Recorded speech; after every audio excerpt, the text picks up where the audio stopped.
bonjour, bonsoir chez vous en Afrique, en Asie, en Amérique, en Europe et partout dans le monde. Et bienvenue sur notre chaîne, votre chaîne en Afrique et en diaspora. Pour cette vidéo, les gars, je veux parler un peu d'une chose que j'ai remarqué pendant ma visite en France et en Italie. J'étais à Paris et à Paris,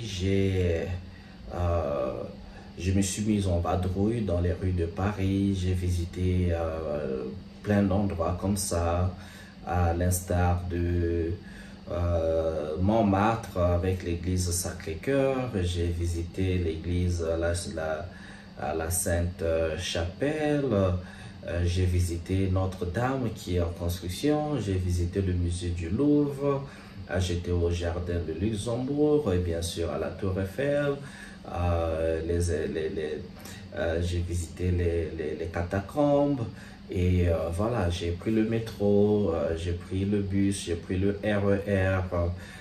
J'étais même arrivé juste à Disneyland, le RER A.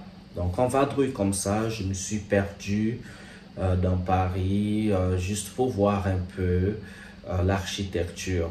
Et d'ailleurs, je vous recommande de regarder ma vidéo sur la ville de Paris où je vous ai montré, dedans vous trouverez l'infrastructure. Bien sûr, vous pouvez venir sur ma chaîne ou une autre chaîne ou encore aller sur Google pour retrouver Paris.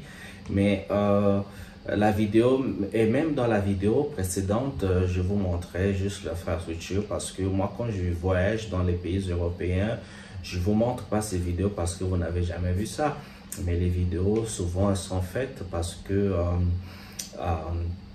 on veut s'inspirer, hein, on regarde ce que les autres font de bien et on veut s'inspirer pour faire aussi quelque chose de bien chez nous. Et c'est pas la France ou l'Europe n'est pas exclusif ou encore le monde asiatique, mais on regarde ce que les autres font, comment les autres s'organisent, juste comme on puisse réfléchir à comment s'organiser et nous-mêmes. Alors, pour cette vidéo et au regard de ce que j'ai été témoin de comment ils ont construit l'infrastructure, et ce qui m'a titillé le plus, c'est la façon dont ils préservent et ils donnent la valeur à leurs choses, à leur culture, à leur infrastructure. Regardez les musées par exemple. Dans les musées, on trouve un peu de tout, hein? Des morceaux de pierre ici, statues là, tableaux de peinture, des choses auxquelles on a donné la valeur. C'est pas forcément de ces choses avec la valeur. Une chose, on donne la valeur à la chose. Et la valeur de la plupart de ces choses vient du fait que c'est des objets antiques ou des objets qui datent de plusieurs siècles. On donne de la valeur à cette chose par rapport à ça parce que bon, ça donne, c'est l'histoire. Mais tout comme aussi on pouvait s'en foutre, hein, ne pas donner de la valeur à ces choses, comme nous on le fait souvent en Afrique et plus particulièrement au Congo. Okay? Ma vidéo c'est pas pour généraliser l'Afrique, mais pour être précis dans les choses qu'on peut faire mieux ou moins, plus ou moins. Et donc, je vois comment en France ou bien dans le monde occidental, que j'avais même vu en Italie. Hein. En Italie, vous retrouvez des vieux bâtiments qui datent de plusieurs siècles, hein, des routes qui datent de plusieurs siècles, hein, des routes construites au XVIIIe siècle, au XIXe siècle, parfois au XVIIe siècle. Il y a des éléments qu'on retrouve qui commencent jusqu'au XIVe, XIIIe siècle et voire plus. Alors, quand j'essaie de faire la comparaison, partons surtout chez moi au Congo, je ne veux pas le dire en Afrique, au Congo et certains pays africains que j'ai visités, on trouve que il y a moins de choses conservées, moins de choses qui ont résisté le temps. Les choses n'ont pas résisté le temps, alors pourquoi? Et quand je dis les choses ici, et soyons bien dans le contexte, hein, je ne veux pas généraliser l'Afrique parce que dans toute l'Afrique, il y a encore, dans plein de pays d'Afrique, hein, il y a encore plein de choses qui sont conservées, hein. Les monuments, comme si on va en Égypte, on parlera des pyramides, mais il n'y a pas que ça. Si on va au Mali, l'Empire, on retrouve les traces de l'Empire de Tombouctou, l'Empire mandin. Si on va au Ghana, on va retrouver, quand on va au Bénin, la muraille du Bénin, qui d'ailleurs est plus longue que la muraille de Chine, même si ce fut une muraille circulaire plutôt que allongée comme la muraille de Chine. Donc on trouve les vestiges de notre civilisation un peu partout. Mais ce que je veux dire ici, c'est que on ne retrouve pas, l'infrastructure n'a pas évolué au modèle africain comme on le trouve en France, comme on le trouve en Italie, en Allemagne, un peu partout en Europe. Ils ont eu le temps de conserver leur infrastructure, leurs bâtiments historiques ou des monuments historiques, des statues, des sculptures, il faut dire, hein, employant le mot sculpture, qui ont été composées ou bâties il y a de cela très très longtemps, mais qui aujourd'hui sont devenus des objets historiques et les gens peuvent aller regarder, soit si c'est exposé publiquement, bon, l'accès est gratuit. Si c'est dans les musées, il faut payer quelque chose pour regarder, ou encore vous pouvez juste être témoin de ces bâtiments et autres. Quand vous circulez, quand vous rentrez à Paris, eh bien vous êtes témoin d'une civilisation qui a existé, qui existe. Vous êtes témoin d'une préservation. Il y a des bâtiments dont parfois le mur tombait, mais il y a eu de la restauration. On a fait de la restauration comme on est en train de faire la restauration aujourd'hui à l'église, ou bien une basilique peut-être, Notre-Dame qui avait pris feu il y a quelques années. Donc il y a eu de la restauration. Et même quand vous visitez le Louvre, dans le musée, il y a des statues qu'on a retrouvées. C'était parfois une statue qui manquait la tête, qui manquait un bras ou deux bras. Mais il y a aussi eu des restaurations comme ça, là, des restaurations historiques de ces statues par rapport à une certaine imagination, certaines études qui ont été faites.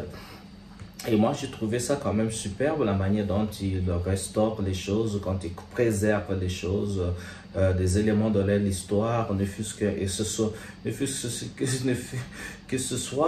qu'un caillou comme ça et tout, eh bien, on met dans un musée, on met une histoire ou on invente une histoire dessus, du coup, ça donne la valeur, on met un prix et voilà, vous avez de la valeur de la chose. Alors, chez nous, particulièrement, je vais dire au Congo, dans certains pays africains, on n'a pas ce genre de monuments qui attirent ou qui sont mis en valeur, parce que ça existe. Hein. Au Congo-Brazzaville, par exemple, nous avons au niveau de le village Luango, Diosso. Ça, c'est si vous êtes à la capitale économique Pointe-Noire et que vous faites la route à quelques kilomètres de Pointe-Noire, vous arrivez au village Luango. Là-bas, il y avait la route des esclaves. Donc, la route des esclaves, c'était nos ancêtres qu'on capturait.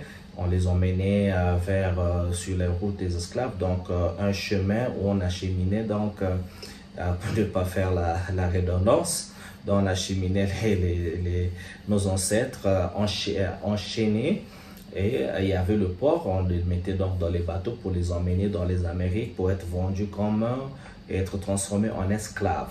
Et ce chemin-là n'est pas assez exploité et ça ne traîne pas des millions de visiteurs. Comme on voit, le Louvre par exemple, le musée du Louvre attire 11 millions de visiteurs par année. Imaginez 11 millions de visiteurs par année. Si un adulte paye, prenant la moyenne de 20 € par personne, disons même la moyenne de 15 € par personne, alors 15 € multiplié par 20 millions, alors vous savez ce que ça donne en termes de chiffre d'affaires pour un musée. Alors ça, c'est un musée, c'est un seul musée, mais si on prend d'autres musées comme le quai Branly et autres endroits qui attirent les touristes, Déjà, les touristes dans le pays, vous savez, hein, c'est l'argent, l'économie, les gens qui habitent, il y a des millions de personnes qui viennent vous visiter, ils doivent loger, ils doivent payer les hôtels, c'est l'argent dans votre pays, ils doivent manger, payer la nourriture, c'est l'argent dans votre pays, ils doivent payer des cadeaux, donc des chaussures, les habits, chapeaux, tout ce qui va avec. Donc, c'est vraiment une économie parce qu'ils viennent avec l'argent de leur pays pour venir dépenser chez vous. Donc, ils apportent l'argent chez vous. C'est ça un peu le tourisme. Mais chez nous, c'est pas assez développé.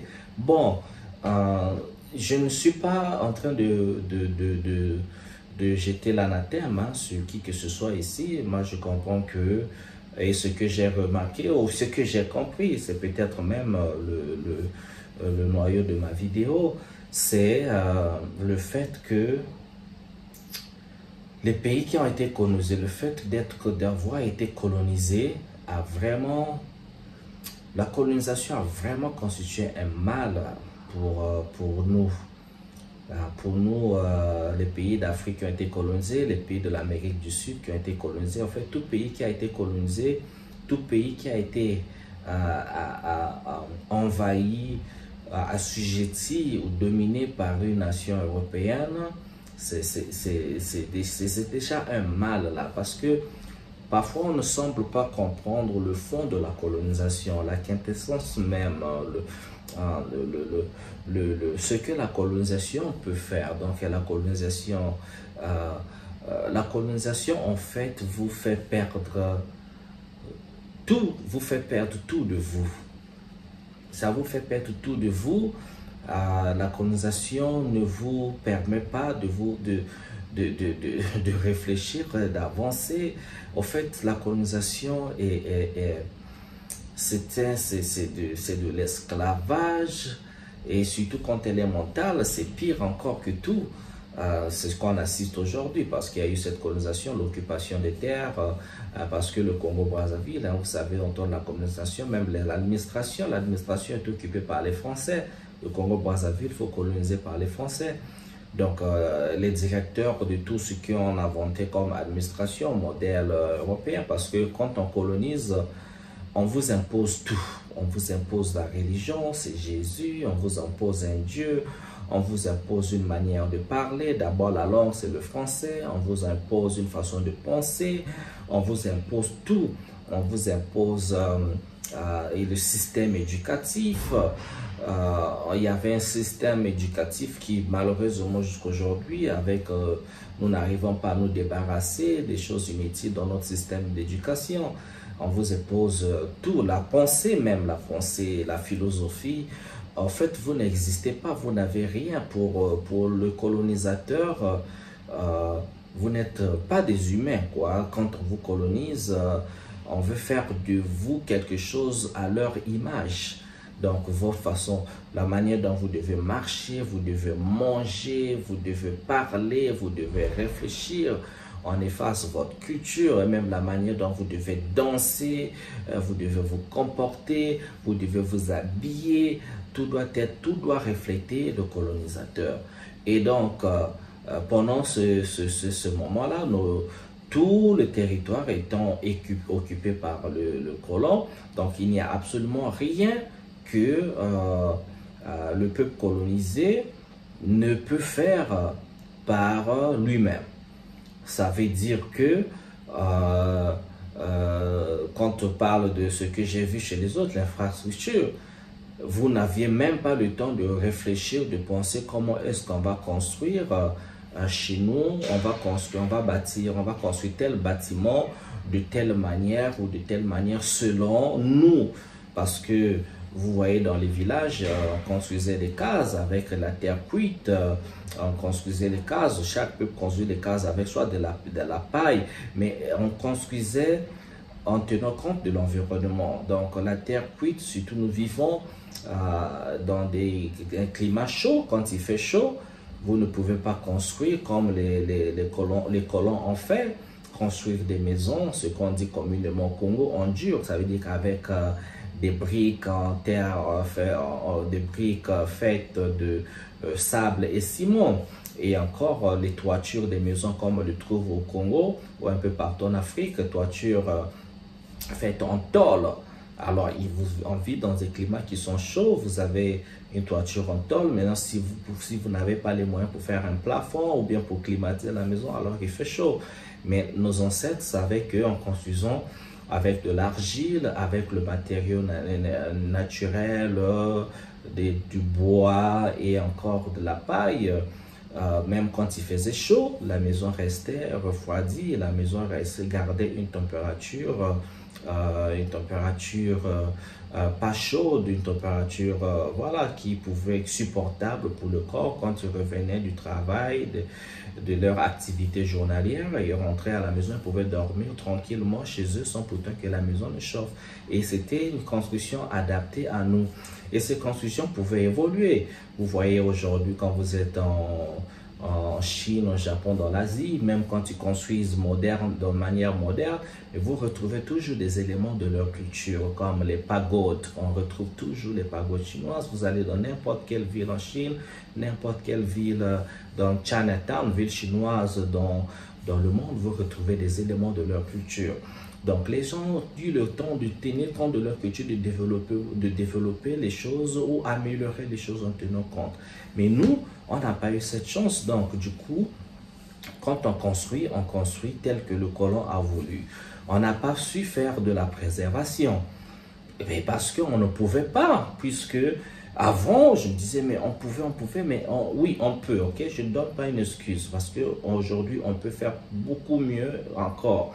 Mais avant, on ne pouvait pas parce que pendant l'occupation coloniale, il faut comprendre que c'est le colon qui décidait de tout. Vous ne pouviez pas, aucun dirigeant africain, déjà, même quand on parle des indépendances, hein, ne vous trompez pas, il n'y avait jamais eu des indépendances en 1960. C'était juste un système changé, le colon ne devait plus être la face de devant. De devant, la face de devant devait être noire et le blanc devait être derrière pour contrôler à distance. C'est tout. Sinon, il n'y avait rien. Les présidents qui sont arrivés, ils ne comprenaient pas grand-chose, ils n'avaient pas la vision, ils ne pouvaient pas décider de grand-chose sans l'autorisation des Français, parce que même quand ils voulaient construire, ils construisaient toujours dans le modèle qui leur avait été enseigné. Donc, le modèle européen, on faisait les routes on voulait faire les routes selon ce que le maître a dit, on montrait comment faire les routes, et vous voyez que nos routes ne sont pas construites de la même manière qu'en Occident. On a des caniveaux. Quand il y a une route bitumée, à côté il y a des caniveaux pour faire écouler de l'eau, mais ça vous verrez pas dans le monde occidental parce qu'eux ils ont des systèmes des égouts, nous n'avons pas des égouts. Donc eux ils baptisaient un modèle comme ça, imaginé, on est comme dans une matrix, un modèle imaginé pour le nègre. Un modèle de construction pour le nègre, un modèle d'éducation pour le nègre, un modèle du tout sur le nègre, une façon de penser pour le nègre, une façon de s'habiller pour le nègre. Donc c'était ça. Et il y a ça arrivait, on ne comprenait pas. Et pour ceux qui comprenaient, qui voulaient prendre reprendre en fait la vision, pour une vision authentique africaine, eh bien ces gens-là souvent ne duraient pas. Ça devenait ces gens-là étaient perçus comme des rebelles, ces gens étaient perçus comme des perturbateurs. Donc ces gens-là devenaient plus tard des panafricanistes. En fait, c'est des gens qui encourageaient une manière africaine, une pensée africaine, parce que tous les peuples du monde ont une philosophie. Alors, quelle est notre philosophie? On s'était perdu en tout parce que tout nous était imposé. Je me rappelle encore quand nous étions à l'école, à l'école, quand vous écrivez, vous faites une dissertation, il fallait donc faire des citations, mais quand on faisait des citations, la plupart des auteurs qu'on citait, c'était des auteurs français, des auteurs anglais, selon le pays qui vous a colonisé. Donc on avait tout ça, les Victor Hugo dont on faisait les récitations de Victor Hugo, on faisait tous les philosophes là, Platon, Aristote, Baudelaire, Pierre Corneille, tous les auteurs européens ou français que vous connaissez. Donc les citations devaient être souvent, le plus souvent, même s'il y avait des auteurs africains de temps à autre, il fallait puiser, mais les philosophes, on n'a étudié aucun philosophe africain. Vous le savez quand même.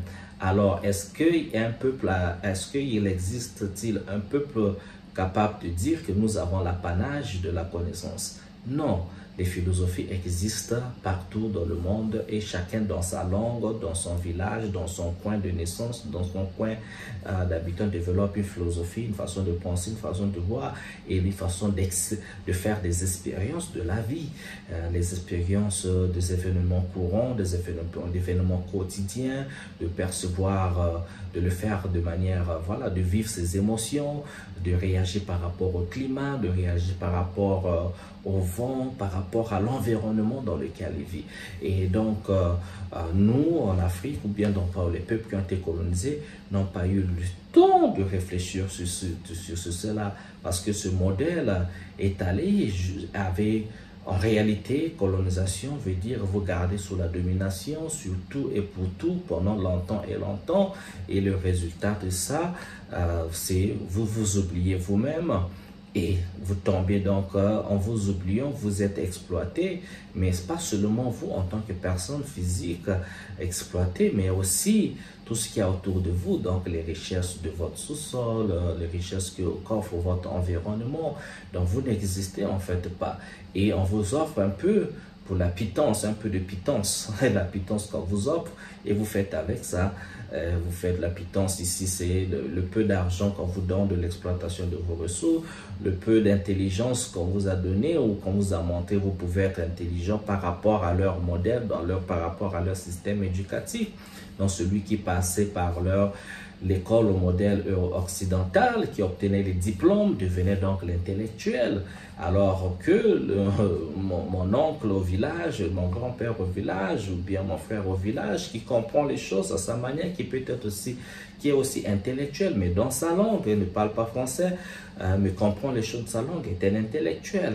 Mais l'intellectuel était donc défini par quelqu'un qui donc déjà parle français, a des diplômes obtenus dans l'école des Occidentaux et propose des choses, des idées et conçues, reçues par rapport aux études de la science ou bien du monde occidental. Tout est tourné par ça. L'intellectuel, c'était ça. Mais donc le village, lui, ça ne pouvait pas être un intellectuel. Il n'avait rien à dire, il n'avait rien à proposer. Il ne pouvait pas être sur la table des intellectuels. Et ça, c'était une bêtise qu'on cautionne jusqu'aujourd'hui. Ça existe encore. Et donc, pour revenir en ce que je dis, j'ai redécouvert c'est ça. Je dis, mais eux, ils ont eu le temps parce qu'ils n'étaient pas tant dans la colonisation. Même les peuples, comme vous voyez, les peuples occidentaux, ils ont une certaine liberté de corps, d'esprit, et cette liberté est venue du fait qu'ils se sont toujours cru supérieurs.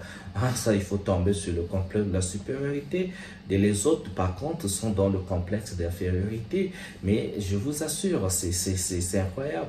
Vous pouvez voir un occidental qui est analphabète. Analphabète dans sa langue, ne peut peut-être que parler français. C'est pour revenir sur les hommes d'un français.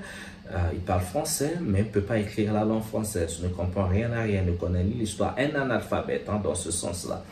Mais cet analphabète, tu peux le mettre devant un Africain qui a des doctorats, qui a des masters, qui est intellectuel, qui parle mieux français. Mais le gars qui est l'analphabète français à la peau blanche se prendra toujours supérieur à l'Africain qui a tous les diplômes du monde.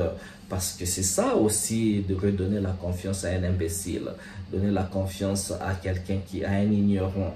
Mais ça vous donne un pouvoir donné, c'est ça. Et celui qui a des diplômes qui connaît, quand on le domine, ici là spirituellement, le domine mentalement, malgré ses diplômes, dès qu'il voit un analphabète européen, juste parce qu'il a la peau blanche, quelque part, il a le doute. Il développe le doute. Est-ce qu'il connaît? Est-ce que c'est l'autre qui connaît? Est-ce que l'autre va l'apprendre alors qu'il a tout à apprendre aux autres? Donc, c'est un peu ça, ces nuances-là. Et donc, nous n'avions pas eu le temps de développer. Et moi, je me dis, même la préservation, aujourd'hui, quand on a mené le christianisme, vous avez vu que nos patrimoines culturels qu'on pouvait bien vendre, comme les statues, les masques et autres qu'on pouvait, on pouvait en faire développer ces choses-là à notre manière, bien sûr, se retrouvent aujourd'hui dans les musées ailleurs, ils en ont fait de l'art. Chez nous, c'était forcément pas de l'art. Et encore, moi qui vous parle, je peux être aussi super biaisé parce que j'ai été élevé par quelqu'un qui était colonisé. Donc, mon papa était colonisé, mon grand-père était colonisé. J'ai hérité de ça. Donc, mon côté qui se réveille, qui pose, qui questionne, c'est parce qu'on a voyagé le monde, on a eu le temps de réfléchir autrement. Mais je suis toujours influencé par cette mentalité colonisée parce que c'est pas facile de se débarrasser d'une mentalité de colonisé. Parce que quand on dit la colonisation mentale, c'est la pire forme de colonisation, les chaînes ont quitté les poignets ici, les bras pour se retrouver dans la tête. Alors pour décoloniser, c'est tout un processus. Déjà, la colonisation a pris des siècles, hein, des siècles de colonisation, et je crains qu'il y ait aussi des siècles de décolonisation. Bon, pas forcément, parce que moi, dans mon processus de décolonisation, le questionnement où je questionne tout ce que j'ai appris à l'école, il faut tout remettre en question. On se dit, qu'est-ce qui est authentique, qu'est-ce qui n'est pas authentique, qu'est-ce qui est vrai, qu'est-ce qui est mensonge. Donc, on essaie de faire la part des choses en faisant des recherches sur Internet, en lisant des livres, en essayant de regarder aussi l'environnement où nous sommes, regarder le monde autour, prendre le globe terrestre, regarder, essayer de cogiter par soi-même, développer ses pensées, dire les choses telles qu'on les comprend, telles qu'on les comprend, telles qu'on les voit, telles qu'on les analyse par soi-même. C'est un travail qui n'est pas donné à tout le monde parce que on nous a donné des réflexes. Quand tu es colonisé, quand tu es passé par l'école coloniale, tu as des réflexes. Et ça fait des années où tu as développé les réflexes, une façon de penser, non, il faut faire ceci. Et même quand tu analyses, tu as des réflexes, des méthodes occidentales pour analyser, pour faire la recherche, pour faire donc déconstruire tout ça. Ce n'est pas une tâche facile. Ce n'est pas une tâche facile, il faut devenir un peu fou parce qu'il faut prendre une plume, réécrire les choses, parfois même dans sa langue. Déjà, sa langue, il faut la connaître, la langue maternelle, parce que réfléchir dans la langue d'autrui, ça pose déjà un problème.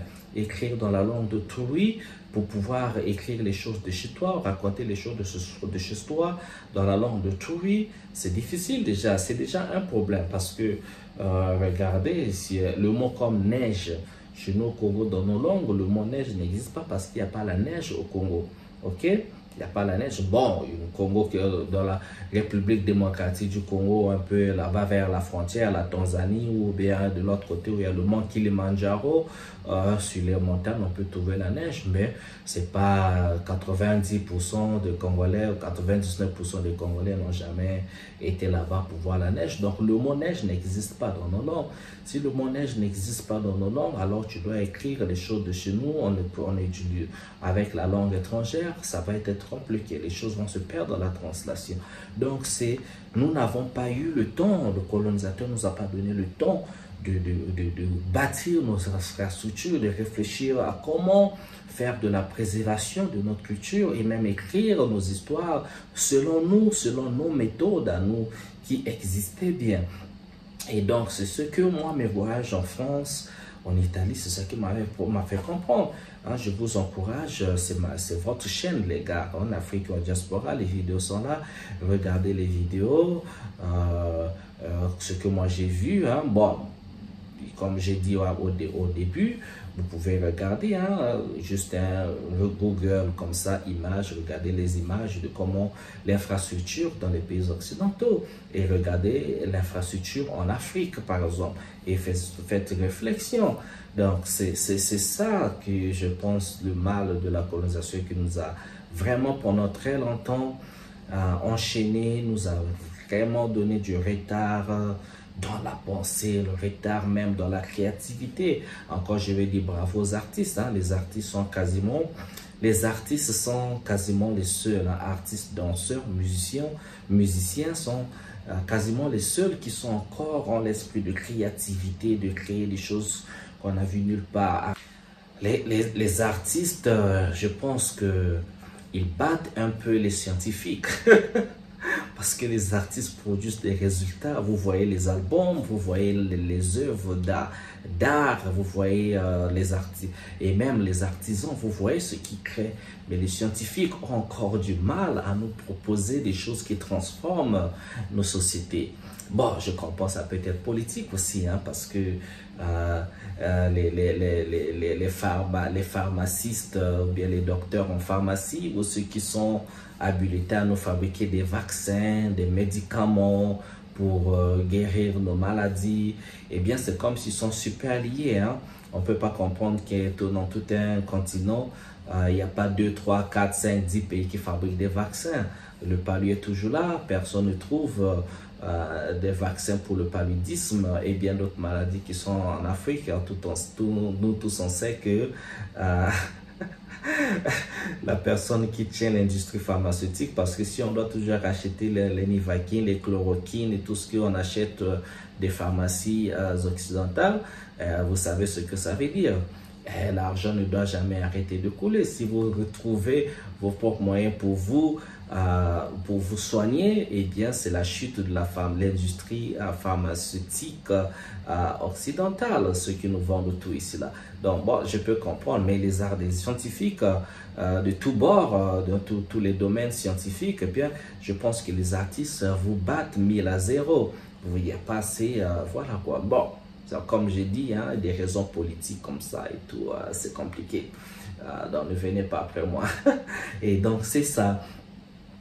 C'est vraiment le mal de la colonisation. Mais par contre, cela ne veut pas dire qu'on ne peut pas. On peut pas. Il y a ces choses qui se passent. Hein. Il y a plein de pays d'Afrique qui font des choses. Hein. Au Ghana, au Nigeria, en Côte d'Ivoire, on construit des ponts, d'infrastructures. Il y a plein de choses. Il y a aussi de la préservation culturelle. On voit au Ghana plein de touristes vont aller de Gorée pour aller voir les atrocités de l'esclavage à l'île de Gorée.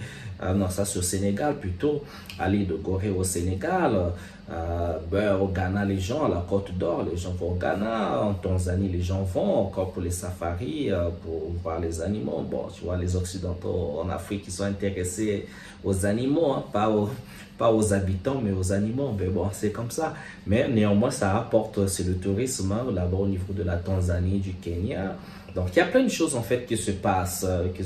Mais je parle plutôt de ce qui ne se passe pas et qui pouvait se passer en se débarrassant des réflexes coloniaux, en étant un peu plus authentique. Même dans la façon de construire. Regardez quand vous allez dans les villes africaines, par exemple, quand on construit des immeubles, les gratte-ciel, c'est toujours en verre ou autre, mais le plus souvent, c'est au modèle occidental. Mais on y retrouvera rarement des empreintes de la culture africaine sur ces gratte-ciel ou de ces grands immeubles à 30, 40 étages. Vous verrez que c'est toujours dans un truc qui ne reflète pas la culture africaine, parce que c'est une culture immense quand même. Et surtout, nous sommes le continent le plus riche du monde en tout, culturellement, en peuple, en langue, en danse, en chant. La culture africaine quand même, la culture en Afrique, ou les cultures en Afrique, s'il vous plaît. Il n'y a pas match, hein? Il n'y a pas un autre continent. On ne parle même pas des ressources naturelles, parlons des ressources humaines. Il n'y a pas match. Alors voilà ma vidéo pour aujourd'hui, c'était sur ça. Donc moi, quand je voyage dans les pays occidentaux, j'observe beaucoup, je regarde comment ils construisent, comment ils font, et je réfléchis en même temps, bon, nous, pourquoi on a fait ça? Pourquoi on veut être comme eux? Pourquoi? Mais ça ne veut pas dire copier, on peut copier hein, ce qu'il y a de bien, on s'inspire de ce qu'il y a de bien, on essaie de faire chez nous avec une touche à nous, toujours avec une touche à nous, une touche particulière quand même. Donc on a encore beaucoup de travail à faire, mais je pense que avec cette montée, cet éveil de conscience qu'on voit en Afrique, avec cette nouvelle génération de jeunes Africains, des leaders africains, je pense que s'ils restent authentiques, ils restent surtout indépendants, ils ne doivent pas entrer dans les loges des autres, dans les organisations des autres, rester en Afrique, voire vraiment rester à bâtir des relations inter-africaines et arrêter avec toujours le regard vers l'Occident. Je pense que dans 50 ans et dans le siècle à venir, l'Afrique l'Afrique deviendra ce continent qui fera trembler quand même. Donc voilà, j'en dis pas plus. Merci de m'avoir suivi les gars. Si vous avez des pensées, pour ceux qui ont eu la chance de voyager en Occident, de regarder l'infrastructure des autres en comparant avec chez nous, si vous avez un petit commentaire, laissez les commentaires. Mais sinon, des j'aime comme ça. Je vous souhaite bien le bonheur chez vous. On se retrouve à une prochaine vidéo. Ciao, ciao.